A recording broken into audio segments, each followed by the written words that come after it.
حضرت عبداللہ بن عمر رضی اللہ تعالیٰ عنہما طواف کعبہ کر کے کعبہ شریف کے سائے میں بیٹھے ہوئے تھے۔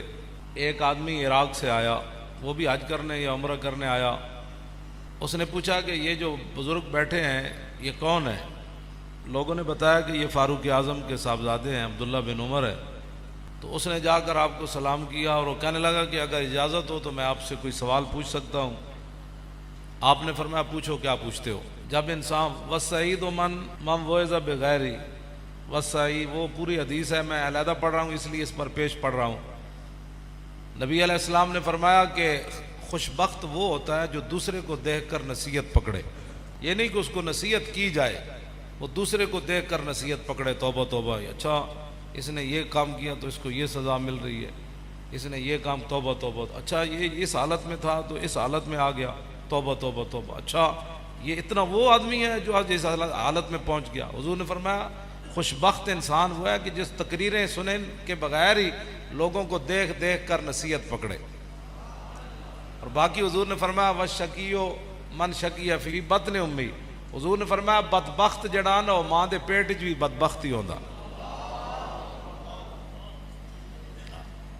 اے نہیں کہ باہر آ کے وہ بدبخت بنتا ہے تو وہ پھر لوگوں دی مجلساں سن کے، تو حضور نے فرمایا نہیں، ماں دے پیٹ وچ ہی بندہ بدبخت ہوندا ہے۔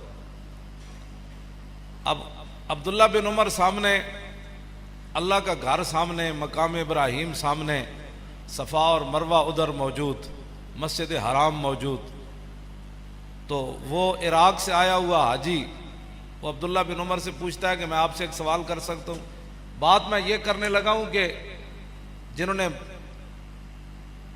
بڑوں کے خلاف باتیں کرنی ہوتی ہیں وہ کعبے کو بھی نہیں دیکھتے، عبداللہ بن عمر کو بھی نہیں دیکھتے، مقام ابراہیم کو بھی نہیں دیکھتے، اور حتیم کو بھی نہیں دیکھتے، صفا اور مروہ کو بھی نہیں دیکھتے۔ وہ کہنے لگا کہ میں آپ سے ایک سوال کرنے لگا ہوں تو آپ مجھے اس کا جواب دیں۔ فرمایا بتاؤ۔ وہ کہنے لگا کہ مجھے یہ بتاؤ کہ عثمان غنی میدان بدر میں گئے تھے، عثمان غنی کا دشمن تھا، آپ نے فرمایا نہیں گئے تھے۔ انہوں نے کہا دوسرا سوال یہ ہے کہ میدان احد میں جو صحابہ پیچھے ہٹے تھے، جب یکدم حملہ ہوا، وہ ٹیلہ حضرت سعید بن جبیر کی قیادت میں جو حضور نے 50 صحابہ مقرر کیے تھے، جب انہوں نے وہ ٹیلہ چھوڑ دیا تو پھر ٹیلے کے پیچھے کی طرف سے آ کر 3000 مشرکین نے دوبارہ حملہ کر دیا۔ تو کہا اس جو اچانک حملہ ہوا تھا میدان احد میں، پیچھے جو صحابہ ہٹے تھے ان میں عثمان غنی تھے؟ آپ نے فرمایا ہاں تھے۔ پھر اس نے پوچھا کہ حدیبیہ کے مقام پر عثمان غنی نے حضور کے ہاتھ پر بیعت کی؟ آپ نے فرمایا انہوں نے حضور کے ہاتھ پر بیعت نہیں کی۔ تو کہنے لگا اللہ اکبر، بس میرا جو عقیدہ تھا اس کا جواب عبداللہ بن عمر سے مل گیا۔ تو نعرے لگاتا ہوا جانے لگا، تو عبداللہ بن عمر نے فرمایا اس کو پکڑ کر میرے پاس لاؤ۔ آپ نے فرمایا جو تو نے پوچھا ہے نا کہ عثمان غنی میدان بدر میں گئے تھے کہ نہیں، آپ نے فرمایا آج تجھے پتہ نہیں ہے کہ حضور کی صاحبزادی ان کے نکاح میں تھی، حضرت رقیہ بیوار تھی؟ تو حضور نے فرمایا کہ عثمان آپ ان کی تیمارداری میں رہیں، بدر میں نہ جائیں، ان کی خدمت کریں، تو اللہ تعالیٰ آپ کو بدریوں کا ثواب عطا فرمائے۔ فرمایا باقی تو نے پوچھا کہ میدان احد میں عثمان غنی پیچھے ہٹے تھے کہ نہیں، تو میں نے تجھے کہا ہٹے تھے، تو نے کہا بڑا خوش ہوا۔ تو فرمایا وَلَقَدْ عَفَا عَنْكُمْ وَلَا، تو نے قرآن نہیں پڑھا کہ اللہ نے فرمایا میرے حبیب جو صحابہ پیچھے ہٹے تھے رب نے ان کو معاف کر دیا۔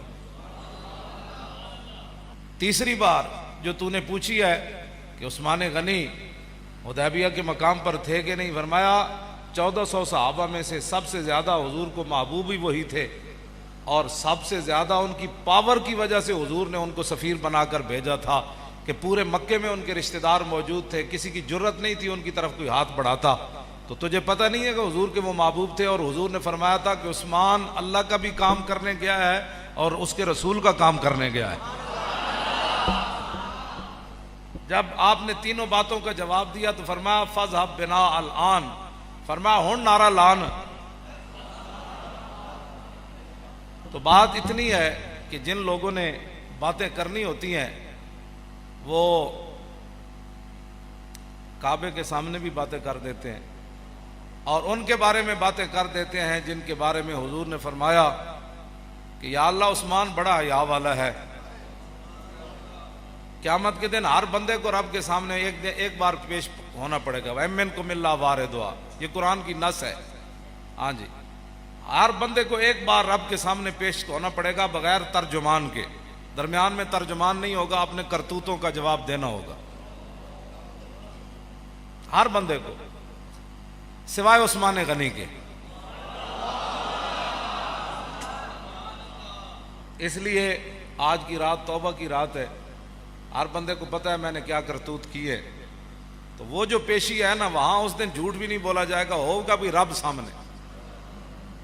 بندہ کدھر اور رب کی شان بلند و بالا، تو کیسے کھڑا ہوگا بندہ رب کے سامنے؟ کیسے جھوٹ بولے گا؟ کیسے اس کو ندامت آئے گی؟ کیسے اپنے کرتوت اس کو ایک کر کے یاد آئیں گے؟ تو آج موقع ہے کہ سب گناہوں کی معافی مانگیں، سب گناہوں سے توبہ کریں.